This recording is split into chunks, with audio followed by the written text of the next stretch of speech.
It's not easy being a kid these days, to be perfectly honest. I sometimes feel sorry for them. They've got so much on their plate. Ambitious parents who want them to go to great universities. Meet Jennifer Mills, an Australian who's been teaching and running schools all over the globe for 41 years and is now the head teacher of an international school in Singapore. Jennifer explained how to fit into Singaporean culture as a foreigner, the main misconceptions about white people in Asia, and the most important skill children need to learn at school. I'm Max Chernov. Let's go, kiddos! That's an interesting aspect to life only in Singapore. It has been founded on respect of all the mutual different societies that we live here. Yeah. And each community group or religious group, we all have 2 public holidays a year so that we can all celebrate on our own special days, which is very unique to Singapore, and it doesn't actually exist in other countries around the world. For example, I will just talk about for example, England and Australia. They're both Christian-based countries. So there's no reference to Eid or Ramadan or Hari Raya, anything like that. And so those people who's, like all people, they want to be respected. They don't get those special days off work. For them, it's another day. For me, for example, when I worked in the Middle East, I had to teach on Good Friday. That was very strange for me to be, as a Christian, having to work on one of the most sacred holy days of the Christian, calendar. However, I understood that I had to respect the culture of the country that I was living in. I couldn't impose my preconceived ideas of what day I should have as a holiday and not. I had to fit in with the country and the culture. However, here in Singapore, it's completely different. We are all respected, and I think that does make Singapore a very unique community, because every culture has its days that we respect. And here at school, we always make sure that we have assemblies that talk about the special significance of the celebration that we're about to celebrate. We have our assemblies here, and we also have our enrichment activities. We have a lot of events throughout the year which are all celebrated here. Concerts, assemblies, class assemblies. This is a really important part of any school, and obviously it's important for us at KBH to have this space here. When we need to get the whole school together, we hire a hall. We can't fit everybody in here. Already, too big. We can fit the children in here, but not their parents as well. So there's a whole, literally a very lovely auditorium that we use frequently down at the end of the road. That we can fit everybody in. It was the understanding of the local community and the culture that changed the way I thought about things. I became aware that I was always going to be wrong. I was always going to be making a cultural faux pas at some point in time, and that I had to be more mindful about being culturally respectful of the culture that I was in, because if you don't have that mindset about being mindful that the way I would do things is not necessarily the right way in the country I'm in, then you will make mistakes and upset people. And of course, when you're in a leadership role, that's the exact opposite of what you want to do. You want to be working with the local community. You want to be seen as a very kind, caring, empathetic leader. And taking on these different roles helped me understand more about different cultures in the places that I was working. It also helped me understand a little bit about myself, to be honest. Can you give an example, like from Middle East or from China, something that happened to you? It was like, oh, you're not supposed to do it, you're not supposed to say it. Funnily enough, the first night that I was in China, and some of my colleagues said, we're going to go 10-pin bowling, would you like to come? And I said, yeah, sure. So we went along and we went 10-pin bowling. It was a really fun night. And then when we finished, we were trying to get a taxi home, and no taxis would stop. And we were, a fairly large group, and we were trying to get 2 or 3 taxis. And one of these, a taxi drove by, and I could hear the word Lao Wai being yelled out through the taxi driver window. And I said, what's happening here? Why won't any taxis stop? Because they've all got their green, light on. And all the teachers were kind of giggling, and they said, oh, because we're Lao Wai. And I went, what's that? And they said, we're foreigners. And taxi drivers won't pick up foreigners in China because we're always lost. We never know where we're going. We never know where we need to be. And because they don't speak English, they're very afraid to pick us up because it's always going to be a disaster. And there were many disasters in the 4 years in China with me in a taxi. And I understand exactly why they don't want to pick up Lao Wai, because it's always a disaster. Yeah, it seems like in every country they have this name for foreigners. Like here is Angmo, in Thailand it's Farang. And they don't generally like dealing with you. And the funny thing was, I had a misconceived idea that white people were actually quite respected globally. Very wrong. very much disrespected globally. And, you know, the interesting thing for me is that, you know, I have been a victim of racism. And, you know, growing up in Australia as a white Australian, it was something that I had never had to deal with. Yeah. So, you know, moving to a foreign country where I was discriminated against because of the colour of my skin was a very, you know, rude shock for me. Wow, really, you don't respect me? No. So it's actually, I wouldn't say it was a good experience, but it helped me understand how other people feel. And it gives you the opportunities then to really, you know, sympathise when, you know, children come to me and they say, you know, another child said something about the colour of my skin or the colour of, you know, my hair or my, you know, whatever. And I'm like, really, let's see about that.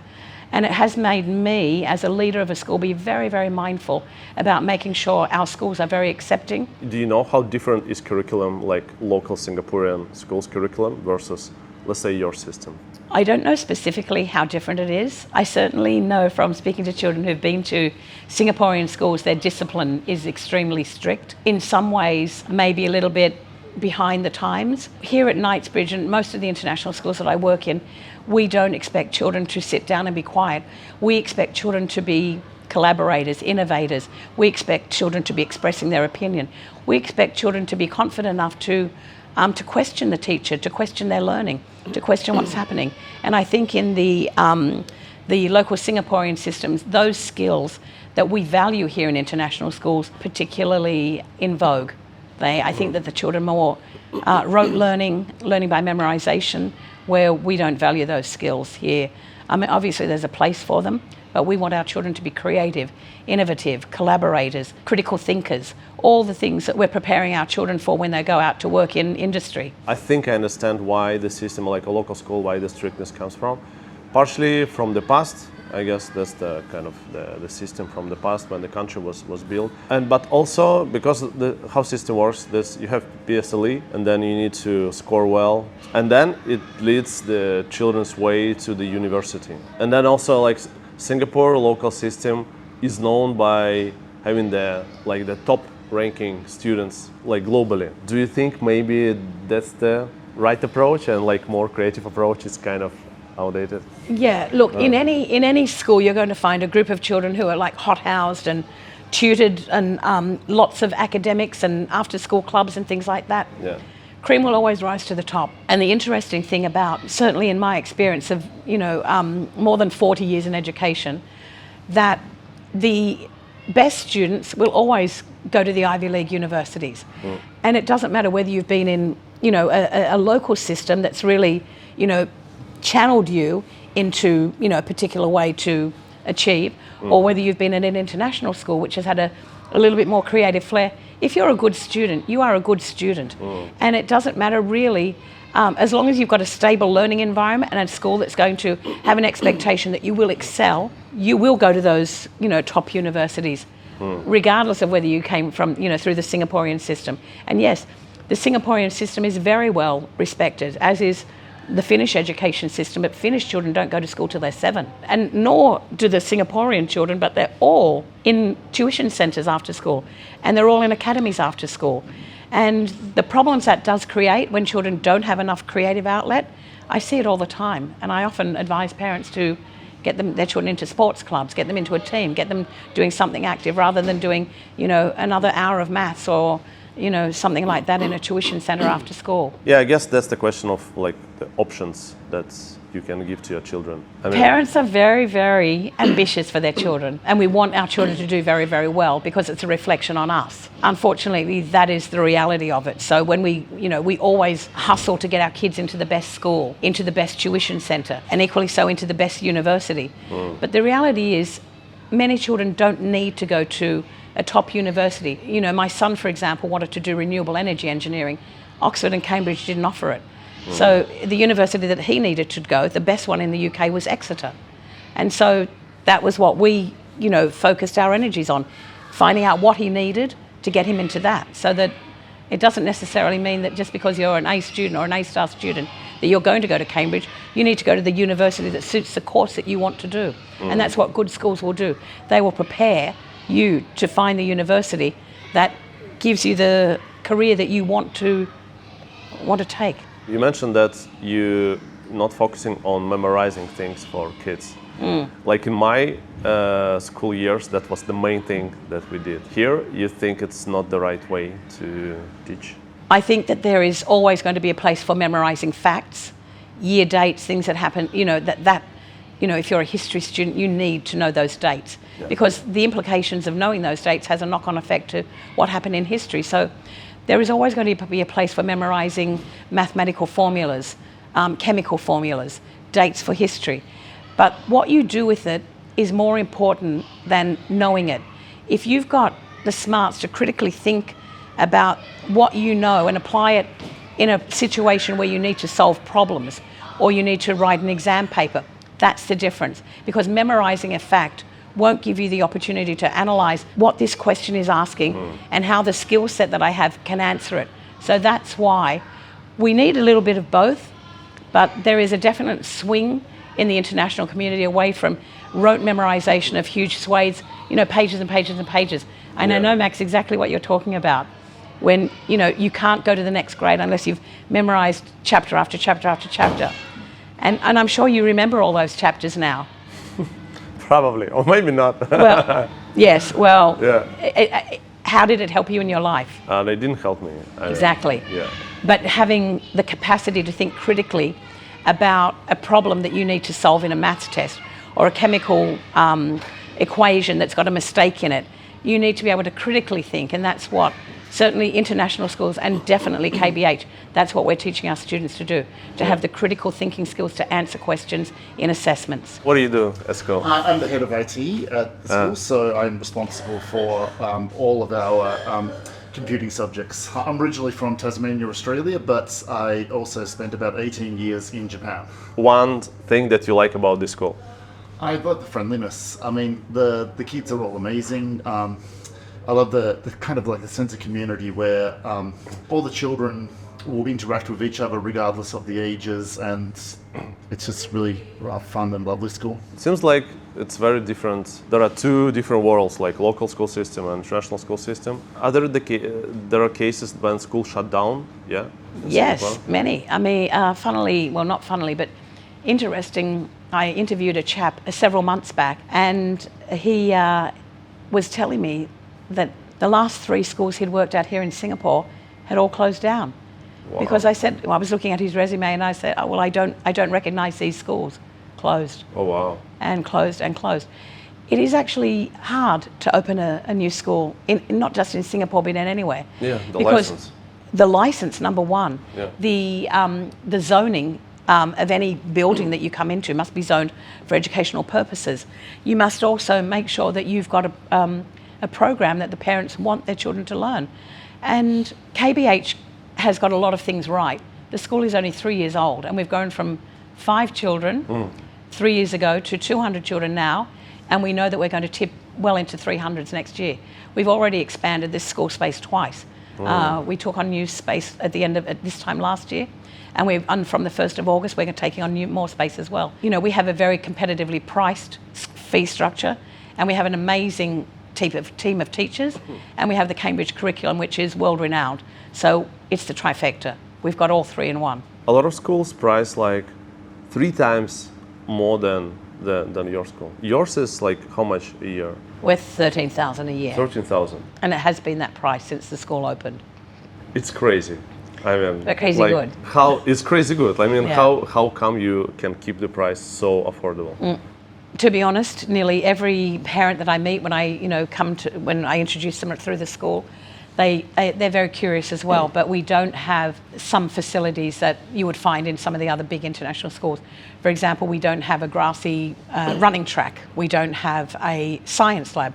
We don't have a swimming pool. Inside the school, our classrooms are very nice. Our teachers are all well trained and all internationally experienced. But the difference is that because we don't have a swimming pool, we don't have to maintain it. We don't have that expense. Because we don't have a running track, an Olympic-sized running track, we don't need a gardener. We don't need a maintenance. We don't need people to, manage those things. We don't have a science lab, so we use external science labs.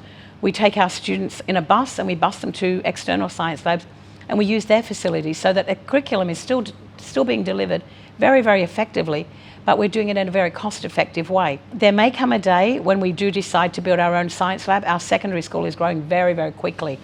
And with that comes the responsibility to analyse if having our own science lab would be something that would be easier for us to manage in terms of the transportation of the children to the science lab as it cuts into their learning time.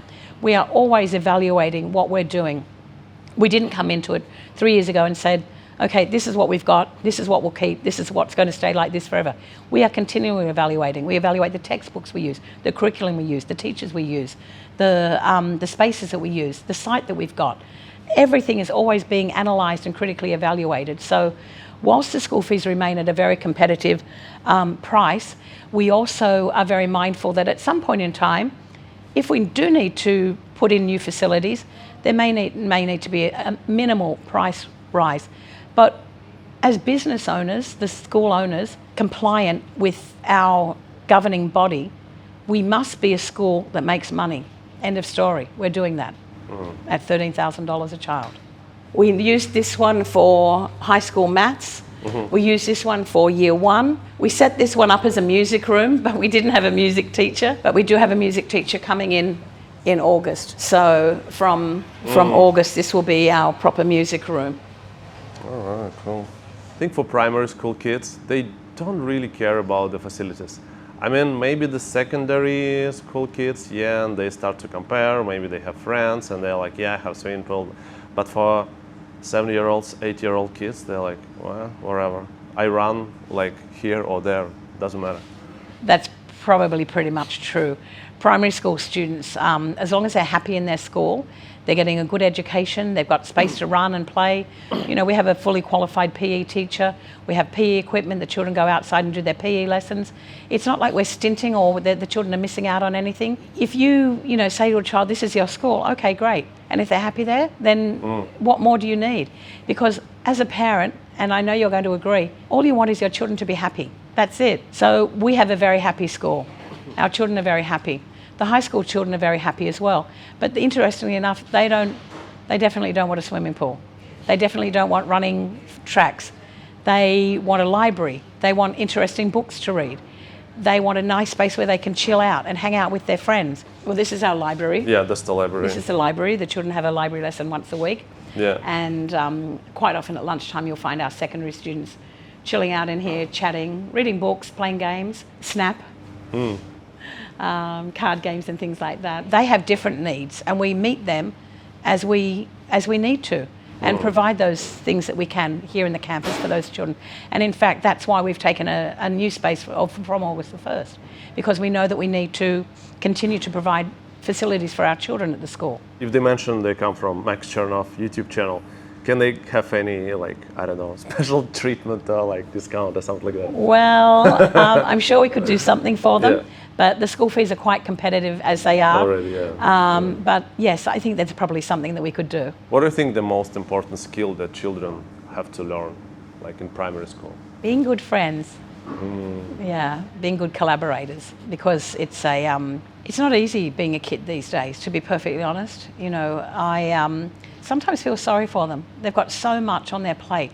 Ambitious parents who want them to go to great universities, you know, the whole cyber world that's out there that they have to navigate, the addiction to screen that they will most often find, and the parents who will lead them in either supporting them or not supporting them. I think that if you've got very good structures, whether it's a school and the family, your child will be fine. But yeah, children, they've got a tough gig at the moment. We don't have any, no phones allowed for our children or our staff. We don't want them to develop, even in their downtime, talk to one another, be collaborators, be good friends, get to know one another. And that's, I think that's the best thing that I could give, a piece of advice for children in this day and age. Put your phone down. Yeah. Well, collaborate, be a friend. And I know we're on social media, which is kind of an oxymoron, but there's a purpose for this. No, I agree 100%. Yeah. I'm super against this, like short form content, like that you can screen. It's so addictive. It is. Yeah. Sorry to say. I mean, we also make it, but I think it makes the world not the best place. Honestly. I agree. Yeah. It's like drugs, like before. And it's an addiction, Yeah. and it has to be treated as any addiction is. Yeah. What's the happiest memory from your teaching years or from your like directing years, like linked to the kids or to your students? I have so many. Yeah, something like that. I guess, for me, Max, I've been in education for 41 years. Yeah. And I wouldn't still be here if I didn't love every single day. But I think, the personal relationships that you build with the children. I mean, when you're a teacher, it's very easy to have those personal relations because you see them every day, you teach them every day. As a head teacher, you don't get into the classroom, you can't see them every day. But you can still build positive relationships with every child. And I think for me, my happiest times, whether I was in the classroom or as a head, is when I do build relationships with the children. My door is always open in my office, and I love it when the children just pop in and they, they come back from lunch and they tell me something about lunchtime or a game they played, or that they feel confident enough to come and, tell the head of school something that happened to them. And it might be something that, made them sad. When I get a little love letter from the child, or, and when I get a note from a parent to say, great job, Miss Jan, keep it up, because sometimes it's a little bit lonely at the top. I guess the other thing for me is to have a supportive team of teachers. Yeah. It goes without saying that you can't run a great school if you don't have a great team of teachers who believe what you're doing. And I've got a great team of teachers here at KBH, and they're very supportive. So I think they're probably the two things: having a great supportive team that I know I can trust, and the other thing is building the relationships with the children and having special moments with them when they want to come and tell me something funny or something that happened. Yeah. What's one of the most important principles in life that you learn through the years? Look, it's probably treat others as you would want to be treated. And I know that's, we've all heard it before, but it's so true. If I don't want to be spoken badly about, don't speak bad about other people. Be a role model to others, be a guiding light to others. Always think the best of other people, and don't think bad, because it will filter through into the way you react with people. So as a head teacher, it's very important to be a good example, not just to the teachers, but to the children and to the community as well. Say sorry and mean it. When you've made a mistake, own it. Unfortunately, often I do. And the problem is, when you're a leader, you don't want to make mistakes, but the reality is you sometimes do. And being honest about it does help the community understand that you're a genuine person who is trying to do something special in their school. What's the meaning of life for you? The meaning of life: to retire happily on a Greek island. The meaning of life is to respect everybody, to be a kind person, and to do things that make you happy, like working at KBH. Literally. Cool. Yeah. Thanks so much, Jennifer. Thank you, Max. It's been a pleasure.